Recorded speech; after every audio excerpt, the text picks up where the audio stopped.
Dados do Brasil mostram que o calor intensifica a impulsividade, a agressividade, a depressão, insônia e prejuízos cognitivos em casos graves, há risco aumentado de surtos psicóticos e até de suicídio. Para a gente falar da relação entre o clima e a saúde mental é que recebo a médica psiquiatra Luciana Arcos. Doutora Luciana, muito obrigada por aceitar o nosso convite, para que a gente pudesse falar um pouco mais dessa relação do clima com a saúde mental das pessoas, né?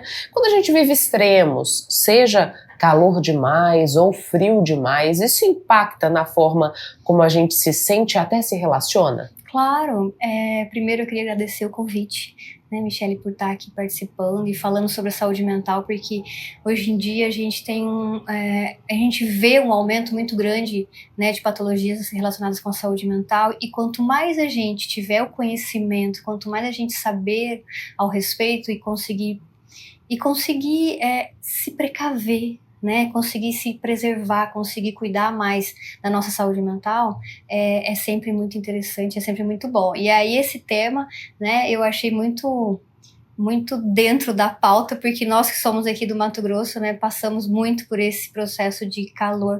E sim, o clima interfere sim na saúde mental. Existe uma patologia, né, que chama transtorno afetivo sazonal, que não vem muito ao nosso caso, porque está relacionado com épocas de inverno e de outono, que é onde existe pouco sol, muito frio. Então, em lugares que tem muito frio, que é, né, o pessoal lá da Europa, né, os países mais nórdicos, aquela coisa toda, eles têm mais um aumento da depressão nesses casos. Por quê? Porque existe a relação direta com o contato com o sol, de melhorar, de produzir mais serotonina. Então, como eles não têm muito contato com o sol lá, eles vão ter uma baixa dessa serotonina, né? E eles vão ficar mais reclusos, vão ficar mais tristes, não vão ter dificuldade para socializar, ficam muito dentro de casa, porque não dá, porque tá nevando, tá muito frio. E então elas acabam desenvolvendo essa depressão sazonal, digamos assim. Já no nosso caso, vindo, né, para nossa região, Nordeste, sei lá, nós passamos onde tem o calorão, né? Nosso problema já é diferente. Nós já temos muita exposição ao sol.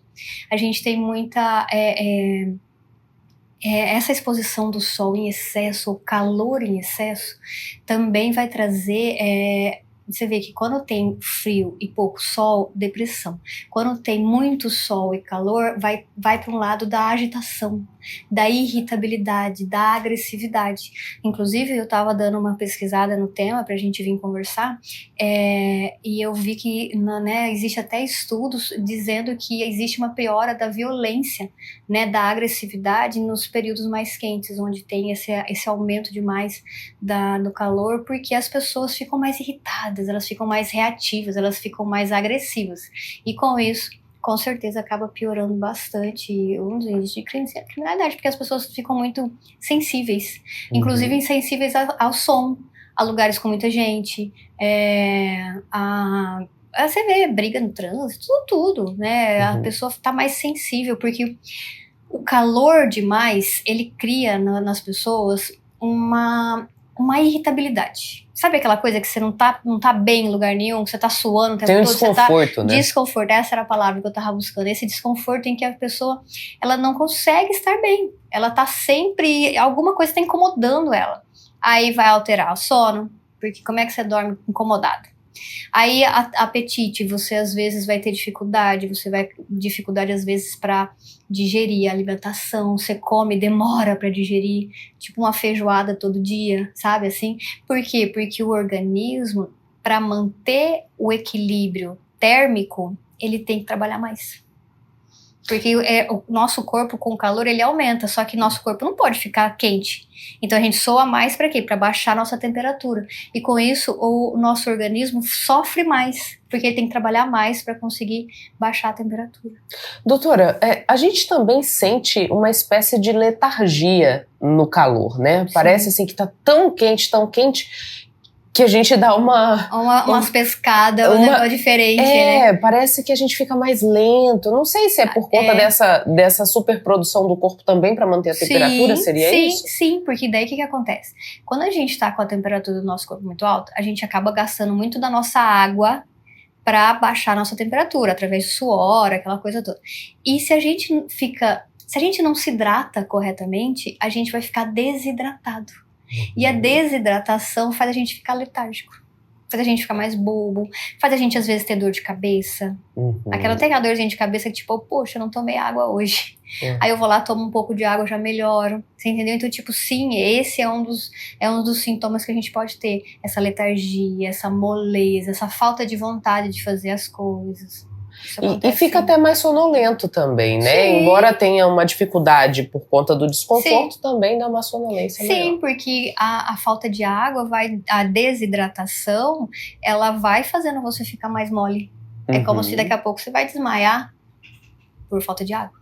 E doutora, pra gente, existe uma maneira que a gente consegue reduzir esse impacto na nossa saúde mental nesses climas extremos? Sim, o legal, primeiro de tudo, é a gente entender que isso pode acontecer. Né? Que tipo, olha, fica esperto, porque é o calor demais, você pode passar mal. Tente se hidratar. Tenta não se expor tanto ao sol nos períodos de pior exposição, que é aquele horário das 10 às 4 horas da tarde, né? Se você tiver que se expor, né? Porque às vezes tem gente que trabalha, na verdade, e daí não tem como. Tenta estar protegido, tenta estar com protetor solar, tenta estar com chapéu, sombrinha, sabe, assim, coisas para que você esteja debaixo da sombra, né? Se você não, às vezes não tem, mas tenta pelo menos dar uma saidinha de algum momento, você vai lá dar aquela descansada debaixo de uma sombra, sabe, esses momentos em que você consegue, às vezes, descansar um pouco. Muita hidratação. Comida leve, né? Tentar estar em ambientes mais arejados. Até uma coisa interessante, às vezes as pessoas podem diminuir, às vezes, o uso de eletrônicos, tipo dentro de casa, né? Às vezes você tá num lugar que tem muito eletrônico ligado, computador, essa televisão, aquelas coisas todas, isso consome muita calor. Ele gera calor. Então, às vezes, diminuir um pouco desses eletroeletrônicos, a comida leve, na hora de dormir, né, tentar um ambiente arejado, um ambiente fresco. A umidificação nesse processo também ajuda? Muito, muito, porque principalmente nós aqui do Centro-Oeste, essas coisas, a gente perde muita água, porque nós temos um clima muito árido, na verdade, e a umidificação vai fazer com que a gente não perca tanta água, fazendo com que a gente não desidrate. Então você vê, a umidificação é muito importante, tanto para as vias aéreas, né, para vias aéreas, para fala, né, você mesmo que trabalha com a tua voz, você deve sentir que se não tiver teu copinho de água para você tomar, você daqui a pouco não tem mais voz. Exatamente. Né? Então, como é importante a gente entender que, tipo, às vezes pequenos ajustes na rotina e você vai conseguir ter uma qualidade, vai passar pela essa etapa de calor de uma forma mais tranquila. Tipo, atividade física, não fazer atividade nos horários mais quentes, né? Escolher às vezes passeios ao ar livre em horários estratégicos. Doutora, a senhora disse que o calor ele provoca uma maior irritabilidade, até agressividade nas pessoas, né? E a gente tem visto, por exemplo, Mato Grosso registrar um índice alto de violência contra as mulheres, para citar um exemplo, né? A gente pode dizer que o clima pode, de alguma maneira, influenciar nesse quadro? É claro que a gente sabe que tem o aspecto cultural e tudo mais, mas é um ingrediente a mais nessa equação? A gente não pode afirmar, né? Porque é muito relativo, mas eu acredito que sim. Eu acredito que sim, porque aí vamos fazer tipo assim, vamos fazer uma historinha, né? Imagina aquela pessoa que né, trabalha no calor, aquela função toda, fica irritado porque, né, tá na correria o dia todo, aí resolve chegar em casa e, tipo, tá muito quente, vou tomar uma cervejinha. Por quê? Porque é geladinho e eu preciso, né, aí toma e acaba passando da conta e aí acaba chegando em casa e brigando com a esposa, brigando com os filhos, já está incomodado porque estava bravo antes de tomar a cervejinha e aí começa um conflito e aí acaba desencadeando na agressividade, numa maior agressividade. Então, às vezes, o calor em si não seria o desencadeador principal, mas ele é, às vezes, a porta de entrada. Né? Ou a porta de entrada para fazer a pessoa ficar irritada, e daí ela vai criar uma situação de alguma forma para controlar essa irritabilidade ou descarregar essa angústia de alguma forma em alguém, né? E nem sempre vai ser da forma mais saudável. A gente ouve muito falar da ansiedade climática, doutora. A gente está discutindo tanto mudanças climáticas, esse aumento da temperatura na Terra em função da emissão dos gases de efeito estufa. Como é que isso acaba sendo encarado pelas pessoas, principalmente as mais jovens, que têm um período maior de vida ainda a ser experimentada e muitas vezes se depara com essa perspectiva que às vezes é desoladora, né? Quando a gente vê grandes tragédias acontecendo, como tivemos as enchentes no Rio Grande do Sul, os grandes incêndios que Mato Grosso, ano após ano, registra. A gente teve aquele episódio envolvendo o Pantanal, que foi bastante significativo. A gente também pode falar da afetação da saúde mental dessas pessoas que acompanham esse processo de mudança climática? Eu acho que sim, mas eu acho que a gente seria um pouco superficial se a gente colocasse essa piora da saúde mental deles ou essa preocupação em relação à saúde mental só no problema climático. Porque se a gente for olhar, eu acredito que assim, a sociedade inteira tá meio doente. Né, são muitos fatores e o clima sim é um fator importante, mas são muitos fatores relacionados com sobrecarga emocional, sobrecarga afetiva, desempenho, pressão por desempenho, pressão por conseguir ter uma vida boa e sabe, eu às vezes eu penso assim, eu olho para esses jovens de hoje, eu falo assim, nossa, quando eu era jovem era tão bom, esses coitados estão ferrados, digamos assim, porque as exigências que eles têm tipo assim, é muito, infinitamente maior do que a que eu tinha na minha época, né? Então, eu acho que o clima, sim, é um problema, mas eu também acho que a grande demanda que existe hoje em relação a tudo, né? Ao mundo todo, a gente está vendo guerras, né? Graças a Deus nosso país é um país, né, da paz, mas assim, a gente tá tendo guerras em todos os lados, a gente tem conflito político, isso sim, nós temos conflito político aqui, a gente tá vendo miséria, a gente vê às vezes problema de luz, né, de luz, problema de água, alimento. Então se a gente começa a olhar realmente, a gente começa a enxergar que tipo assim, cara, tem muito problema. Né? Então, assim, esses jovens de hoje em dia, eles vão ter que lidar com muitas coisas lá na frente que na nossa época a gente tinha outras preocupações, né? Na idade deles. Mas eles vão ter que lidar com um mundo que eu acredito que eu tenho fé de que vai melhorar, mas que eles vão ter que lidar com um planeta bem complicado. E aqui, doutora, quando a senhora diz assim, eu olho para esses jovens e digo como era bom ser jovem na minha época, né? Porque as exigências eram outras. Essa perspectiva muda a partir do avanço tecnológico? Porque, assim, a gente sabe que existe a rede social, que é uma vitrine de comparação o tempo inteiro. Sim, sim. Tem uma insegurança do mercado de trabalho porque sempre está nascendo uma nova tecnologia que ameaça substituir o ser humano. Sim, né? sim. Fora também toda essa questão de que os pais às vezes cobram uma performance desses filhos daquilo que não conseguiram fazer, Sim, né? sim. Então, isso piora a partir dessa evolução tecnológica? Eu acredito que sim.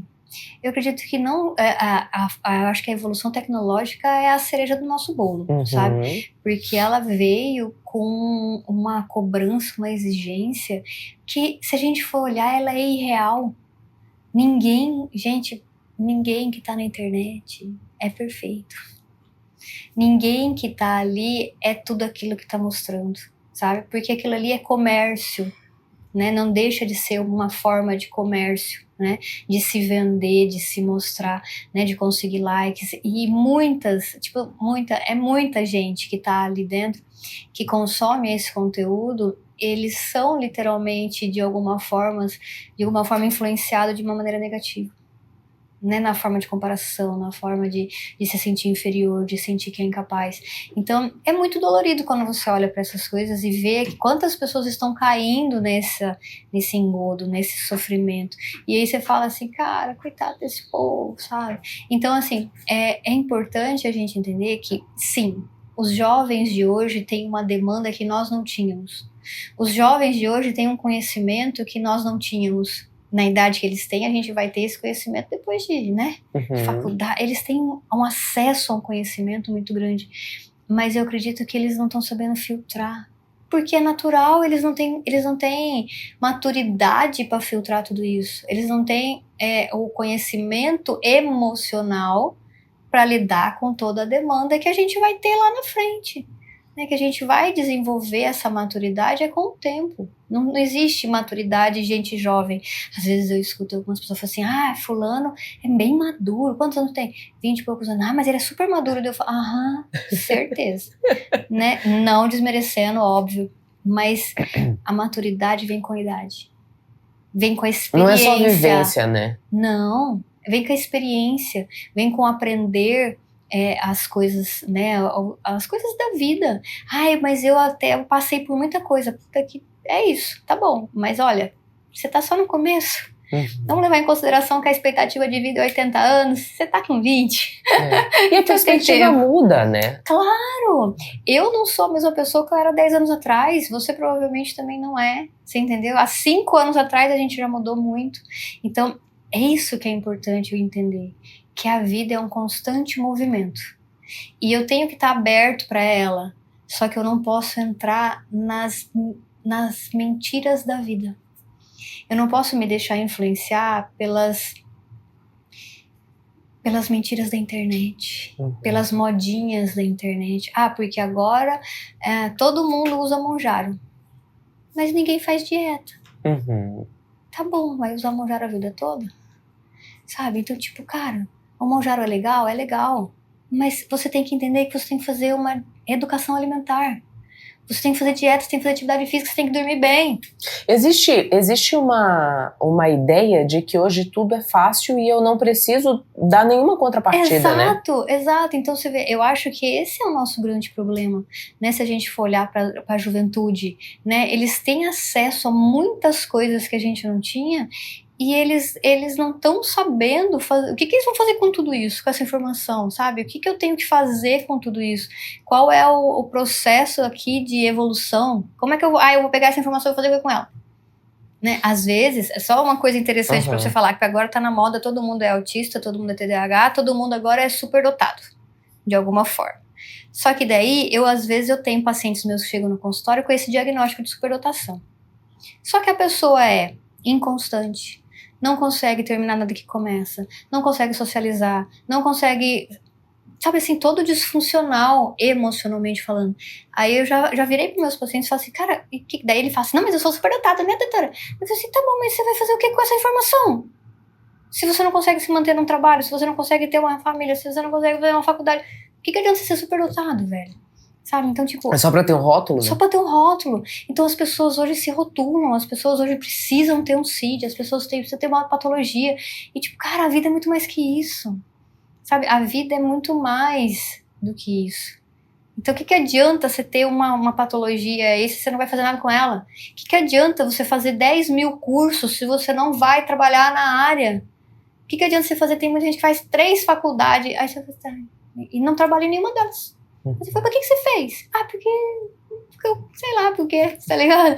Então, aí você fala, cara, pô, velho, uma coisa tá muito errada nessa sociedade de hoje, sabe? As pessoas estão perdidas no rolê, como se diz, sabe? Então, eu acho que é importante a gente ver isso, sabe? A gente vê que, tipo, cara... Eu adoro filosofia, né? Inclusive, eu até faço filosofia. Mas, assim, tem um ditado na filosofia que fala assim, se você não sabe para onde você quer ir, qualquer lugar serve. Então, tipo, se as pessoas não sabem para onde elas querem ir, qualquer coisa serve. E eu acho que um outro movimento que acontece também, doutora, não sei se é essa percepção que a senhora tem, é que assim, Os jovens, eles têm acesso a muitas informações, a muitos conteúdos, mas eles se fecham para viver, né? Eles vivenciam através da tela. Digo isso até por uma experiência dentro de casa. Eu vi uma menina super bonita e tal. E você falou com ela? Não, mandei mensagem no Instagram. Mas ela estava aqui na tua frente. Sim. Então, assim, ao mesmo tempo que o mundo se abriu com várias perspectivas, eles se fecharam e não se permitem viver. E é na vivência que essa experiência e essa sabedoria e essa maturidade chega, né? Exato. E aí a gente bota uma pandemia no meio, né? Em que todo mundo ficou trancado dentro de casa. Né? E aí você vê esses adolescentes que iniciaram a pandemia e hoje são adultos jovens, que estão entrando na faculdade, olha a dificuldade que eles têm de socializar. Olha a dificuldade que eles têm de interagir. E aí para que eles fazem? Vão para a internet. Né, vão para a inteligência artificial, ficar conversando lá com a inteligência artificial, sabe? Tem dificuldade de identificar o sentimento, eles têm dificuldade de identificar o que eles estão sentindo, a dor que eles estão tendo. Às vezes, no consultório, isso é muito comum acontecer. O paciente chegar para mim e falar assim, doutora, eu tô sentindo mal, mas eu não sei do que é.